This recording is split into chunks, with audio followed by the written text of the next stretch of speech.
नमस्कार, आप देख रहे हैं न्यूज ताबड़तोड़ दिव्या श्रीवास्तव के साथ। अयोध्या में बीजेपी हार गई, इसका सटीक कारण ओबीसी महासभा के प्रदेश अध्यक्ष सुनील निषाद जी ने बताया। देखिए न्यूज अफेयर 24 के संवाददाता बलवीर कश्यप की खास रिपोर्ट। अभिवादन स्वीकार करिए बलवीर कश्यप का। आप देख रहे हैं न्यूज अफेयर 24।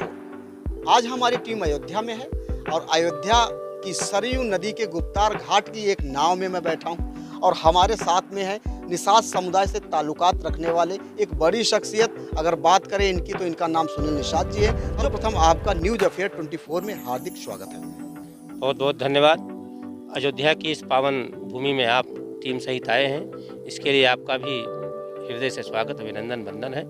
और ये गुप्तार घाट निषाद समाज की ज़मीन है और हमारा यही आवास है, इसलिए ये एक पावन भूमि है। और भारत के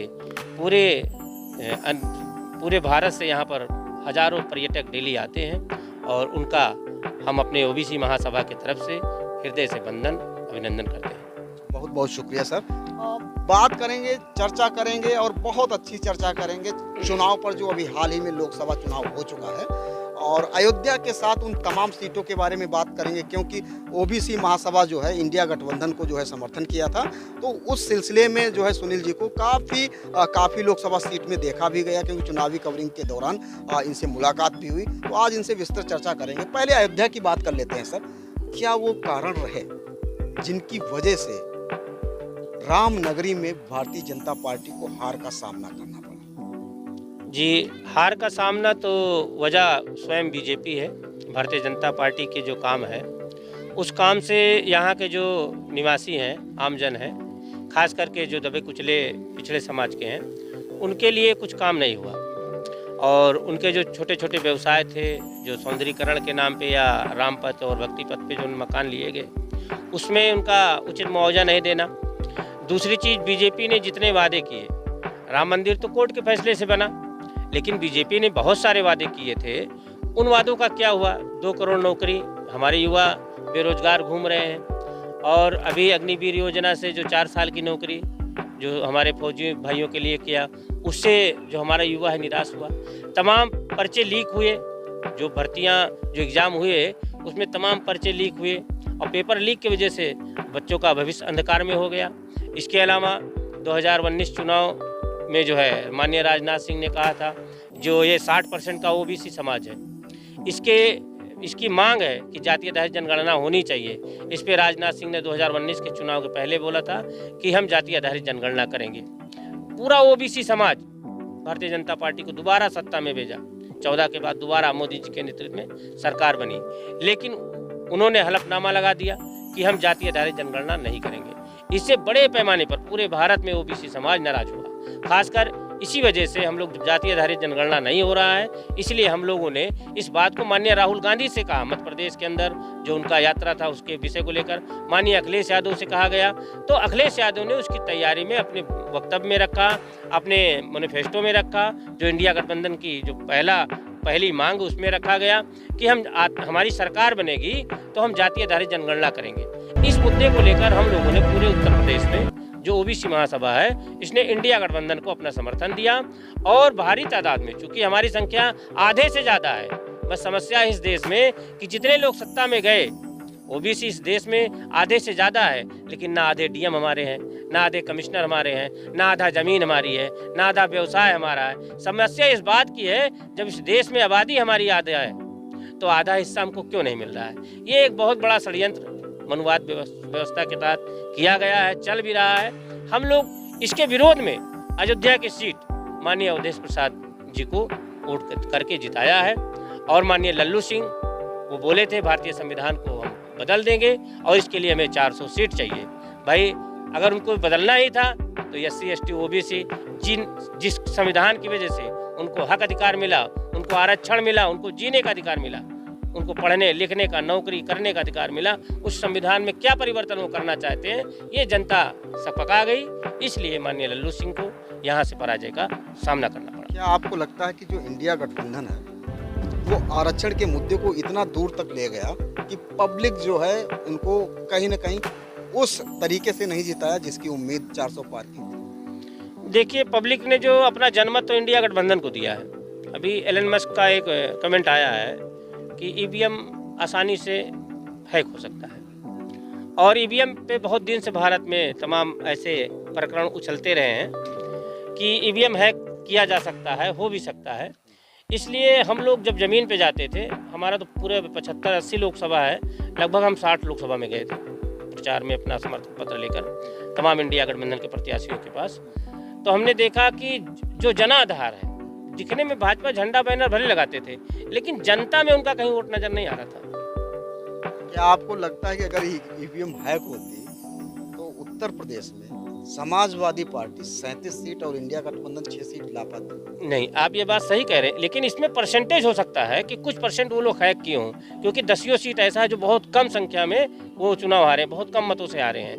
इसमें शक एक जाता है, ऐसा नहीं है कि ईवीएम में सारी गड़बड़ी है, लेकिन शक लोगों का जाता है। वैसे तो हम ओबीसी महासभा की तरफ से माननीय चुनाव आयोग से निवेदन करते हैं कि जब पूरी जो जितने हाई टेक्नोलॉजी वाले देश हैं वहाँ पे ईवीएम के बजाय बैलेट पेपर से होता है चुनाव, तो भारत में भी बैलेट पेपर से चुनाव कराएं, क्योंकि जो बैलेट पेपर से होता था 1 महीने में चुनाव हो जाता था, 15 दिन में चुनाव परिणाम आ जाता था, लेकिन इलेक्ट्रॉनिक वोटिंग मशीन जो चुनाव जो हो रहा है, इस पर 2 महीने से ज़्यादा प्रक्रिया लग रही है। इसके बावजूद जनता को विश्वास नहीं है, हमारे नेताओं को विश्वास नहीं है। तो इसलिए हम आयोग से निवेदन करना चाहते हैं ओबीसी महासभा की तरफ से कि बैलेट पेपर से चुनाव कराएं, और इसकी मांग बहुत दिनों से हो रही है। हालांकि न्यूज़ अफेयर 24 का ईवीएम पे कोई भी वो नहीं है। अगर बात करें हाल ही में सुप्रीम कोर्ट के बहुत से लॉयर ने इसके खिलाफ जो याचिका भी दायर की थी, बाकायदा सुप्रीम कोर्ट ने निर्देशित भी किया था इलेक्शन कमीशन ऑफ इंडिया को। तो इलेक्शन कमीशन ऑफ इंडिया ने मतलब बुलाया था कि जिन लोगों ने ये याचिका दायर की थी आप ईवीएम हैक करके दिखा दें, लेकिन वो लोग नहीं पहुंचे। फिर जहाँ पे जीत जाती है विपक्ष वहाँ पे कहती है ईवीएम सही है, जहाँ पे हार जाती है तो ईवीएम खराब कैसे हो सकता है? नहीं, ईवीएम के साथ छेड़खानी हो सकती है, ये सिंपल सी बात है। बाकी अभी इस मैटर को ज़्यादा हम बहुत इतने जानकारी नहीं हमको कि ऐसा आयोग ने बुलाया था, लोग नहीं गए थे, याचिका दायर हुआ होगा। लेकिन हम अपने मुद्दे पे आते हैं कि ईवीएम से हमारे आम जनता को इतना भरोसा नहीं है।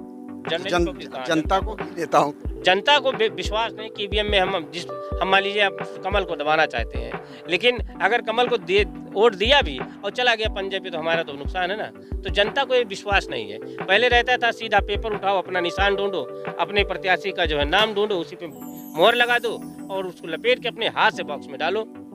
कितना आसान था, आवाज बटन दबाओ। नहीं, प्रोसीजर उससे सरल था सर, ऐसा नहीं है, इसमें भी लगभग उतने प्रोसीजर होता है। चलिए बात ईवीएम वाली बात छोड़ के और दूसरी बात कर लेते हैं। ये जो अवधेश प्रसाद जी की सीट खाली हो रही मिल्कीपुर ही है ना जी जी, ये खाली हो रही, तो इस पे भी संघर्ष हमको लग रहा है कि बहुत तगड़ा है। क्या लगता है क्या होने वाला है बाई इलेक्शन? ये सुरक्षित सीट है, और चूंकि इंडिया गठबंधन अभी आज पेपर में निकला है कि फिर से जो है जो 10 विधानसभा है अलायंस करके चुनाव लड़ेंगे, तो ये भी इंडिया गठबंधन के ही खाते में जाने वाली है सीट। और इसके पहले तो बीजेपी वहाँ पे अपना विधायक जिता चुकी है, लेकिन अवधेश जी ने उनको भी परास्त किया था। तो हमारा तो यही विचार है कि हम लोग चूँकि बहुजन है, हमारी हक अधिकार की लड़ाई है, जिसको अभी तक बीजेपी ने अपने मैनिफेस्टो में लिया ही नहीं है। अगर वो हमारे जो ओबीसी महासभा की मांग है उसको पूरा करे, जाति आधारित जनगणना करे, जो संख्या के आधार पे हमको आरक्षण दे सभी विभागों में, उसको तो इम्प्लीमेंट कर नहीं रही, इसलिए हम उसके विरोध में हमको बोलना पड़ता है। तो वहाँ भी हमारा भी निवेदन कि इंडिया गठबंधन को हमारे लोग समर्थन करें, जहाँ भी जितने प्रत्याशी हों। अभी जो उपचुनाव होगा विधानसभा का, तो इसमें आपकी जो महासभा है ओबीसी इंडिया गठबंधन को करेगी, इंडिया गठबंधन को करेगी सभी सीटों पर। चलते चलते अयोध्या वासियों को कुछ संदेश देना चाहते हैं? हमारी अयोध्या को अभी जो सोशल मीडिया में अयोध्या की जनता को जो गाली बक्के तमाम ऐसे लोग, वो हम यही कहेंगे, वो दिवालियापन का, उनका मानसिक दिवालियापन का सूचक है। और अयोध्या की जनता बहुत ही समझदार है, और अयोध्या की जनता इतनी समझदार है कि नरेंद्र मोदी वहाँ से आते हैं यूपी से जीत करके 2 बार सरकार बनाते हैं, गुजरात से आते हैं, और यूपी से जीत कर 2 बार प्रधानमंत्री बनाया, इस बार भी बन गए। तो ऐसा नहीं है, अयोध्या की जनता आज भी जो है पहले जैसी थी, राम के समय जैसी थी, ऐसे आज भी है, ऐसे कल भी रहेगी। और अयोध्या की जनता को गाली देना बंद करें। यहाँ के जितने छोटे मोटे रोजगार करने वाले लोग हैं उनका हौसला अफजाई करें और कोई भी सोशल मीडिया में टीका टिप्पणी जो करता है वो ना करे, यही मेरा निवेदन है। अयोध्या की जनता जैसे पहले थी वैसी अब है और हमेशा वैसी ही रहेगी, कहना है ओबीसी महासभा के प्रदेश अध्यक्ष जी का। सर, न्यूज़ अफेयर 24 में वक्त देने के लिए बहुत बहुत धन्यवाद। आपको भी धन्यवाद, थैंक यू। दोस्तों, आज की वीडियो आपको कैसी लगी कमेंट बॉक्स में जाके हमें जरूर बताइए। वो वजह बताई है ओबीसी महासभा के प्रदेश अध्यक्ष जिसकी बदौलत अयोध्या में बीजेपी को हार का सामना करना पड़ा।